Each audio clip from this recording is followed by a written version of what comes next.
Maryland has families who have been quietly wealthy for over 200 years. Not tech IPOs or CEOs of the latest company, not lottery winners. I'm talking about pure generational money. Most people think old money is just about expensive houses or fancy cars, but it goes so much deeper than that. From estates that have been passed down through generations to exclusive social clubs, Maryland's old money is living a lifestyle that is completely on another level. I'm Nick Waldner from the Waldner Winters team at Keller Williams, and today we're talking about something most people never see, where Maryland's old money lives. I mean families who have been rich for generations and have helped shape the entire state. Now, this isn't just about being nosy. If you care about real estate in Maryland, these places matter. They've got history, amazing homes, and they've stayed valuable for centuries. So we'll look at what makes these spots special, where they are, and the families behind them. Let's jump in.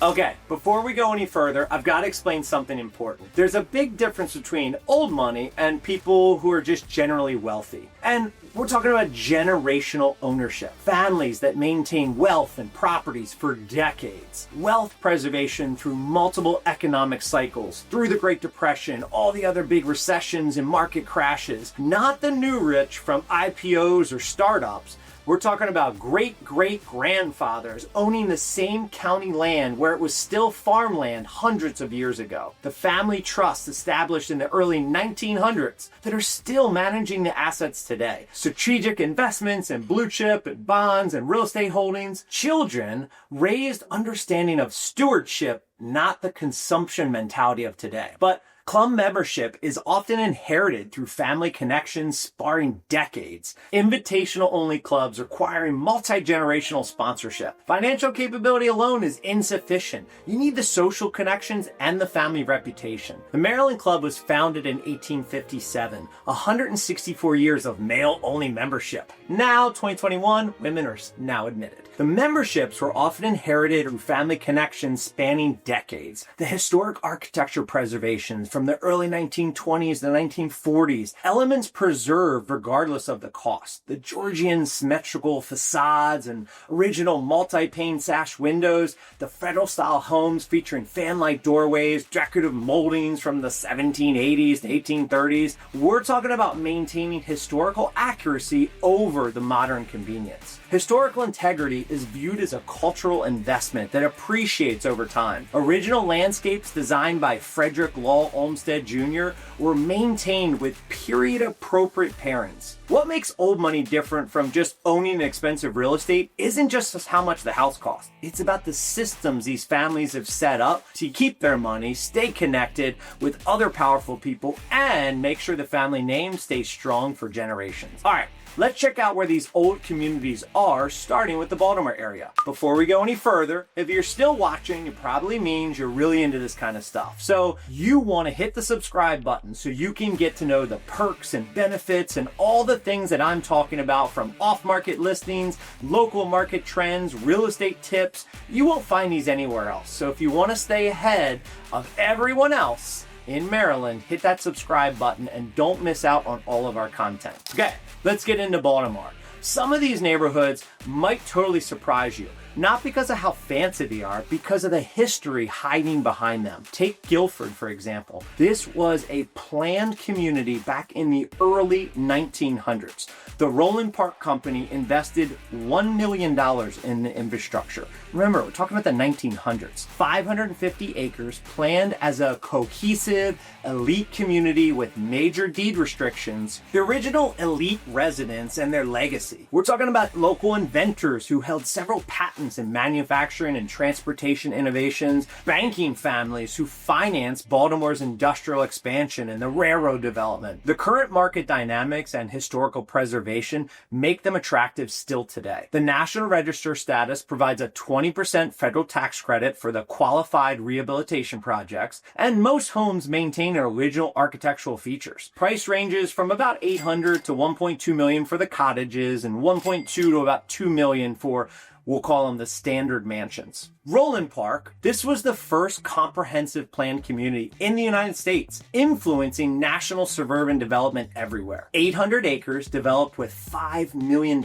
investment. Individual lots ensuring privacy and landscaping space, a central shopping district designed as a Tudor revival of like a village center. And there was also deed restrictions and community standards. Back then, the minimal house construction was $3,000. Remember, we're talking a long time ago. But that ensured quality standards. There's also a 30-foot minimum setback when building your house, which keeps the streetscape and appearance of the neighborhood clear. Now, there's also some modern demographics and generational continuity. Many of the current residents actually can trace their spanning back 2 generations in the neighborhood. Original families like the Warfields, the Browns, the Jenkins, and Hopkins, whose still name appears on buildings and hospitals all over. Baltimore's old money neighborhoods are a great example of how smart planning and strong community rules can make a place last. These aren't just expensive homes. These are part of the neighborhoods where families have worked for over 100 years,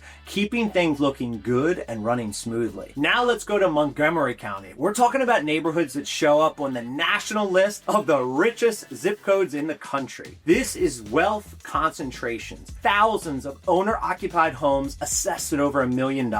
One of the highest concentration in here in Maryland. Property taxes help fund exceptional public services, and the geographic proximity to DC provides federal government positions and international business people flock to these areas. And in fact, Chevy Chase Village, it's a diplomatic and executive haven, 800 homes, creating an intimate, exclusive community, and current and former residents include ambassadors, Supreme Court clerks, federal judges. The Villages has a government that operates with an annual budget, providing premium services, private security patrol supplementing the county police with rapid police response times. Then they have a tree preservation. Yeah, this requires a permit to remove any tree over 7.5 inches in diameter or 30 feet tall, keeping that suburban estate living. Country clubs include Columbia Country Club, founded in 1898. It's got an 18-hole championship golf course designed by Donald Ross, I believe. This is multi-generational membership. Most of the current members inherited or succeeded family membership. Estate properties feature guest houses, tennis courts, swimming pools, multi-car garages. Median value here is $2.1 million. Popular with the federal executives, business leaders. Each section maintains independent governance with elected boards managing community standards. The covenants and restrictions ensure architectural consistency and property maintenance standards. Montgomery County's old money neighborhoods are like the top tier in American suburbs, where being close to important places meets families who have been wealthy for generations. Western Howard County. Here's the deal. This area shows exactly how old money families keep their heritage alive by carefully taking care of their historic homes and the land. The Dorrigan family, America's longest family-owned estate, has rooms including a formal dining room, a ballroom, and a library with thousands of volumes. Attached is a Catholic chapel consecrated in 1747 that still conducts weekly masses for the Carroll family and the community. Originally, it was a 10,000-acre plantation,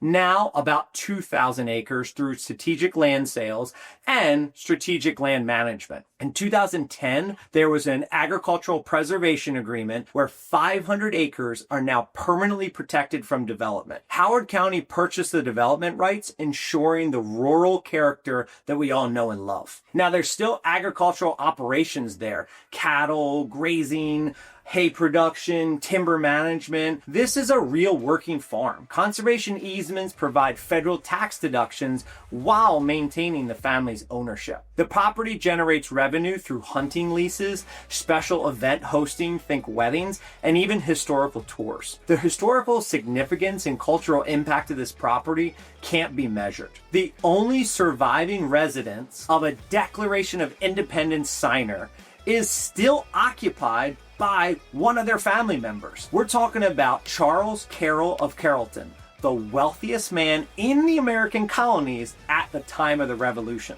The property hosted George Washington, Thomas Jefferson, and Marquis de Lafayette as guests. The family archives contain thousands of documents spanning almost 300 years of American history. The D'Oregon Manor is one of the best examples of how old money families find a way to keep their history alive and still handle the costs that come with it. Now let's go up to northern Baltimore County. This region combines the privacy of rural estates with the convenient access to Baltimore's business district. Geographic and zoning advantages are what creates the attractiveness here. Think several miles of rolling hills with lot sizes ranging from 1 acre to 25 acres in the rural zone. Agricultural zoning protects the land from subdivision and development, which is frustrating when you want to move here, but beautiful when you're enjoying your view. 25 to 35 minute commute to downtown Baltimore via 83. Property tax rates are 40% lower than living in the city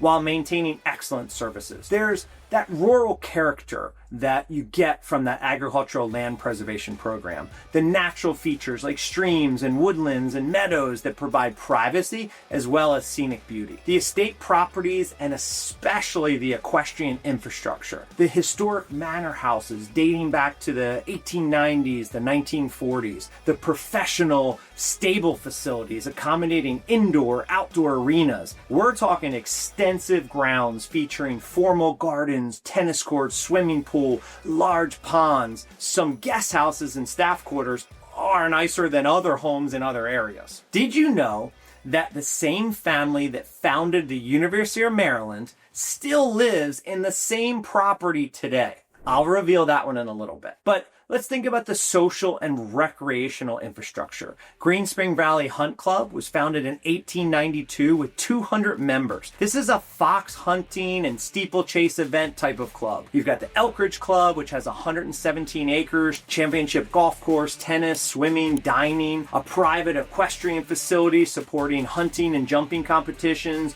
or dressage and trail riding. You have Baltimore Country Club, founded in 1898, that has 2 championship golf courses. And then you've got the educational institutes like Oldfields, Garrison Forest that serve multi-generational families. The hunt country traditions, including point-to-point races, hunter trials, and cross-country events. This is the type of event you go to in the fall and you see the horses and they're chasing and the dogs, and it's just a really cool event. If you've never been to a hunt cup, this is where you go. It's all in Baltimore's established professional and business families' wheelhouse. Northern Baltimore County gives old money families the best of both worlds. Peaceful country-style living with easy access to the city when they need it.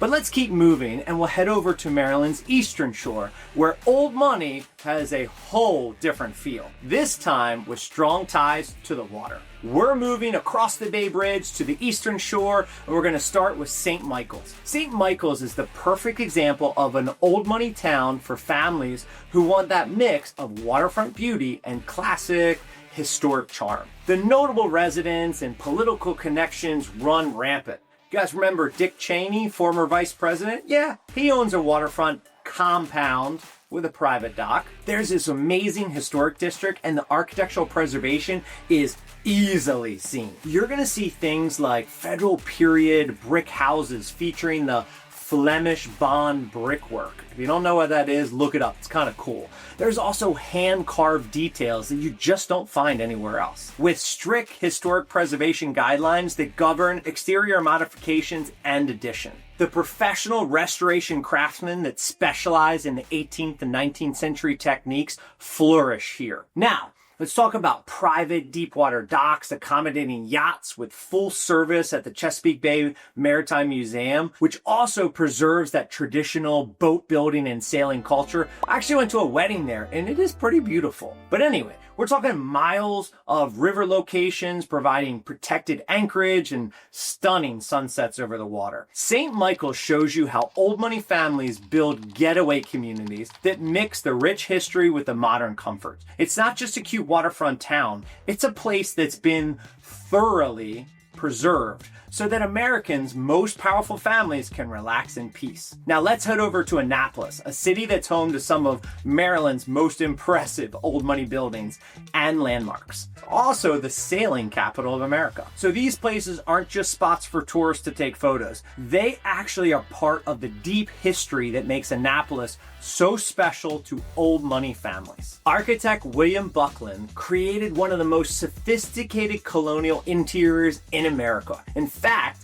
the National Historic Landmark recognizes as supreme architectural significance. There's a research library that contains thousands of volumes on colonial and federal period architecture. These are the educational programs that attract thousands of annual visitors, including international scholars coming to learn about American architecture. But what impresses me is how families like this have been living in the same house since before America was America. But we're going to talk about that in a minute. The William Packer House. This is another Declaration signer's legacy. Built in 1763 to 1765 for William Packer, who was a lawyer and plantation owner here in Maryland, also the governor in the late 1700s. This mansion featured a 5-part Georgian plan, 2 acres of formal gardens recreated from archaeological evidence and historical documentation. And this was a house that William Packer never actually lived in. In Severna Park, let's talk about the Boone family, who was among the earliest landowners. The community, originally named Boone, served as the Baltimore and Annapolis Railroad stop. Early residents included farmers, watermen, small business owners, building modest wealth. The railroad connection enabled commuting to Baltimore or Annapolis for professional work. In the 1920s, the suburban development attracted Baltimore families seeking that country living, still with city access. Generational wealth building and community continuity started up. The Codd family, for example, 5 generations since 1924, building wealth through local business ownership, and there was a pattern of childhood sweethearts marrying each other and established families growing together. The local enterprises were medical practices, law firms, construction companies, and retail establishments. Real estate appreciation, which is what I care about, properties purchased between 1950 and 1960 are now worth 20 to 40 times the original cost. Annapolis and Severna Park show 2 ways old money takes shape. Annapolis attracts families who want to live among America's earliest history and iconic colonial architecture, while Severna Park is more of how the middle-class families built wealth over generation through local businesses, smart real estate moves, and strong community ties. Now let me tell you about the families whose names you'll see on the street signs, buildings, and historic landmarks all over Maryland. So these wealthy families help shape how Maryland grew, and they still influence what it looks and feels like today. The Carroll family, Charles Carroll of Carrollton, his estimated wealth was $2.1 million back in 1776. That's like $375 million today. He owned thousands of acres across Maryland, including ironworks, tobacco plantations, and the Doregan Manor. Financial backing was crucial for the Continental Army's supply and payment during the Revolutionary War. This was helped by the Carroll family. Charles Carroll, the settler, arrived from Ireland in 1688 as Maryland's Attorney General. He became the Maryland colony's wealthiest citizen by his death in 1720. He created an economic foundation supporting the family wealth through multi-generations. Let's talk about the Garrett family legacy and the geographic impact that family had. Garrett County was named in 1872 in honor of John Work Garrett's contributions. Western Maryland tourism developed through the B&O Railroad promotion. When B&O moved out there, that's how people learned about Western Maryland. Family philanthropy supported education, the arts, and preservation. The economic development is creating thousands of jobs across Maryland. Transportation infrastructure enabled Maryland's industrial growth. And Garrett descendants remained active in business and philanthropy even into the 20th century. How about the Calvert family? Cecil Calvert, second Lord of Baltimore, received the Maryland Charter in 1634 from King Charles I. The proprietary colonial model gave the Calvert family an unprecedented power and wealth. The family controlled the Maryland government, courts, military, and land distribution for 142 years. Benedict Swingate Calvert, he arrived in Maryland in 1740s, received major estates and offices, married into a prominent Maryland family, and expanded his wealth and influence. He owned Mount Airy Plantation, tobacco, wheat, livestock operations. He served in Maryland's provincial assembly, representing the planter aristocracy. That interest. Descendants became prominent in Maryland politics, business, and education through the 19th century. Charles Benedict Calvert was an educational legacy builder and a Maryland representative from 1861 to 1863 during the crucial Civil War period. Founding Maryland Agricultural College in 1856, now the University of Maryland, his personal wealth derived from inheritance plus successful farming and livestock breeding. He donated lands and funding for agricultural education, promoting scientific farming. In fact, in northern Baltimore County, one of the best places to buy steak is a place called Rosetta Farms. And where does Rosetta Farms fit in here? Scientific farming. Best beef out there. Now, through marriage connection linking the Calvert family to other prominent Maryland dynasties, the educational vision creating that lasting institution serving Maryland for 165 years, the modern University of Maryland with 40,000 students, 2.5 billion economic impact. This family truly did shape Maryland. These three families show how lasting influence in Maryland can come from very different paths. The Carrolls grew their wealth through business and held onto it by managing it wisely and staying involved in politics, while the Garretts took advantage of big changes during the industrial era and built huge wealth to reshape how Maryland's economy worked. And the Calverts used land and political power to lay down roots that still benefit the state today. When you understand the families like these and the communities they built, you start to see Maryland real estate in a whole new way. The bottom line, learning about old money neighborhoods matters. Whether you're buying your first home or your fifth, these places set the tone for how neighborhoods are built, what homes look like,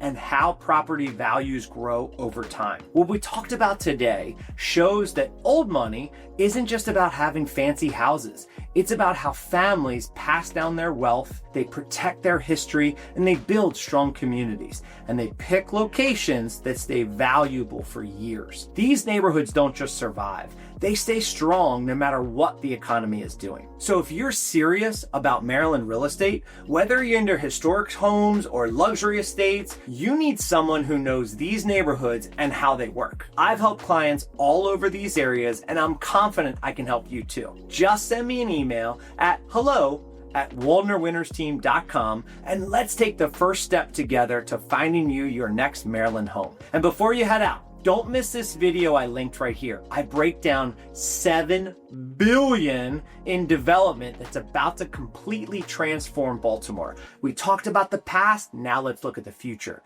Thanks for watching, and I'll see you in the next video.